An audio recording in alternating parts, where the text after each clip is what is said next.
போகிற சமையல் ஒரு சூப்பரான உருண்டை குழம்பு எப்படி செய்யலாங்கிறத பார்க்கலாம். இந்த மெத்தடில் பண்ணுங்கள், உடையாது, நல்லா டேஸ்ட்டாகவும் இருக்கும். வாங்க எப்படி செய்யலாங்கிறத பார்க்கலாம். ஒரு மிக்ஸி ஜார் எடுத்துக்கலாம். 100 கிராம் அளவுக்கு கடலைப்பருப்பு, ஒரு 2 டேபிள் ஸ்பூன் துவரம்பருப்பு நல்லா 2 மணி நேரம் ஊற வச்சு எடுத்து வச்சுருக்கிறேன். இதை சேர்த்துக்கலாம். மிக்ஸி ஜாரில் தண்ணியை வடிய விட்டு சேர்த்துக்கலாம். வெறும் கடலைப்பருப்பு மட்டும் சேர்க்கும்போது, அதிகமாக சேர்க்கும்போது டேஸ்ட் நல்லாயிருக்கும், உருண்டையும் நல்லா ஸ்ட்ராங்காக இருக்கும், உடையாது. இப்போ இதில் ஒரு 4 வரமிளகாய் சேர்த்துக்கலாம். உடச்சிட்டு சேர்த்துக்கோங்க, இல்லைன்னா அரைப்படாது.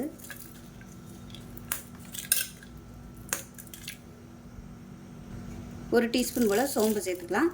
இப்போ இதை வந்து நல்லா குறைன்னு அரைச்சிக்கலாம். இப்போ பாருங்கள், நல்லா அரைச்சாச்சு. ஒரு பவுலில் மாற்றிக்கலாம். முடிஞ்ச அளவுக்கு நல்லா கெட்டியாகவே அரைச்சிக்கோங்க.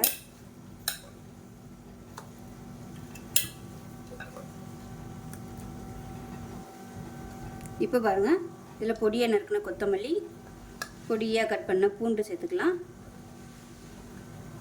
பொடியாக கட் பண்ண வெங்காயம் ஒரு கைப்பிடி அளவு. இப்போ இதில் பெருங்காயம் கொஞ்சம் சேர்த்துக்கலாம். உப்பு இதில் போடல, கொஞ்சமாக உப்பு சேர்த்துக்கலாம். இது எல்லாத்தையும் நல்லா பிசைஞ்சு சின்ன சின்ன உருண்டையாக உருட்டி எடுத்துக்கலாம். ஒருவேளை தண்ணி விட்ட மாதிரி ஆகி போச்சுன்னா கொஞ்சமாக அரிசி மாவு கலந்துக்கோங்க, நல்லா கெட்டியாக வந்துடும். டேஸ்ட் பண்ணி பார்த்துட்டு உப்பு பத்தலைன்னா உப்பு சேர்த்துக்கலாம். இப்போவே நல்லா மிக்ஸ் பண்ணி விட்டுட்டு சின்ன சின்ன உருண்டையாக உருட்டி வச்சுக்கலாம். இந்த மாதிரி உருட்டி எடுத்துக்கலாம். தேவையான அளவுக்கு எண்ணெய் சேர்த்துக்கலாம். கடலை எண்ணெய் சேருங்க, நல்லாயிருக்கும் டேஸ்ட்டு. எண்ணெய் நல்லா சூடாயிடுச்சு. ஒரு டீஸ்பூன் போல் கடுகு, ஒரு டீஸ்பூன் போல் உளுந்து, கொஞ்சமாக சோம்பு சேர்த்துக்கலாம். ஒரு 4-5 வெந்தயம், 3 வரமிளகாய், கருவேப்பிலையில் சேர்த்துக்கலாம். இப்போ இதில் பொடியாக கட் பண்ண பூண்டு சேர்த்துக்கலாம். அது கூடவே பொடியாக கட் பண்ண வெங்காயம் சேர்த்துக்கலாம். ஒரு 20 சின்ன வெங்காயம் பொடியாக கட் பண்ணிட்டு சேர்த்துக்கலாம்.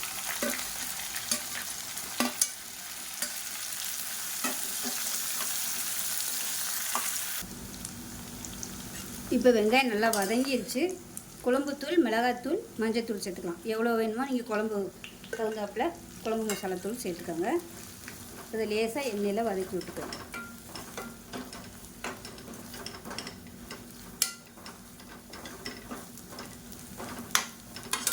நல்லா வதக்கியாச்சு.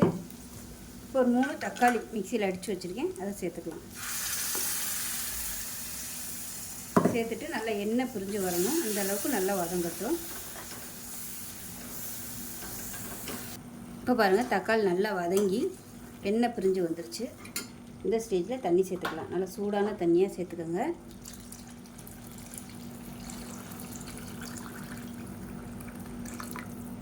இப்போ இது நல்லா கொதிக்கட்டும். எப்பயுமே பருப்பு குழம்பு வந்து தண்ணியாகவே வச்சுக்கோங்க. உருண்டையெல்லாம் போட்டதுக்கப்புறம் கெட்டியாகி வரும், உருண்டை எல்லாமே இழுத்துரும். அதனால் எப்பயுமே கொஞ்சம் தண்ணியாக வச்சுக்கிறது நல்லது. இது நல்லா கொதிக்கட்டும். இப்போ இந்த குழம்புக்கு தேவையான புளித்தண்ணி சேர்த்துக்கலாம். புளிப்பு உங்களுக்கு எப்படி தேவையோ அதுக்கு தகுந்த மாதிரி சேர்த்துக்கோங்க. ஒரு சிலருக்கு மைல்டாக இருந்தால் பிடிக்கும், இல்லைன்னா கொஞ்சம் புளிப்பு சுவை அதிகமாக இருந்தால் பிடிக்கும். அதை பார்த்துட்டு நீங்கள் சேர்த்துக்கோங்க. இப்போ இந்த குழம்புக்கு தேவையான உப்பு சேர்த்துக்கலாம்.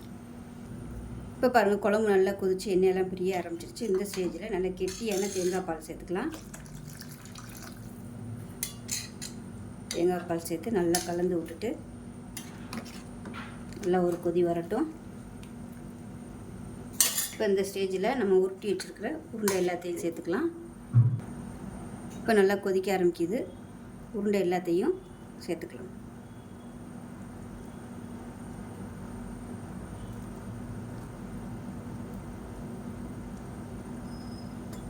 இப்போ அடுப்பை நல்லா குறைச்சி வச்சுருங்க.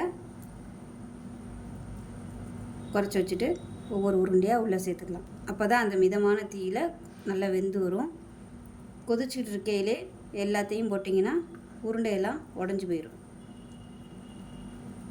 அதனால் மிதமான கொதி இருக்கையிலே ஒன்று ஒன்றா போட்டுக்கலாம்.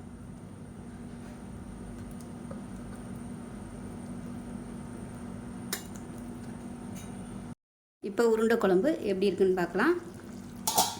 பாருங்கள், உருண்டையெல்லாம் வெந்து மேலே வந்துருச்சு. மிதமான சூட்டிலே சூப்பராக ரெடி ஆயிடுச்சு. உங்களுக்கு இந்த மாதிரி செய்கிறது பயமாக இருந்துச்சுன்னா நீங்கள் ஆவியில் வேக வச்சு பண்ணிக்கலாம். இப்போ மேலாப்பில் கொத்தமல்லி இலை சேர்த்துட்டு அமர்த்திடலாம்.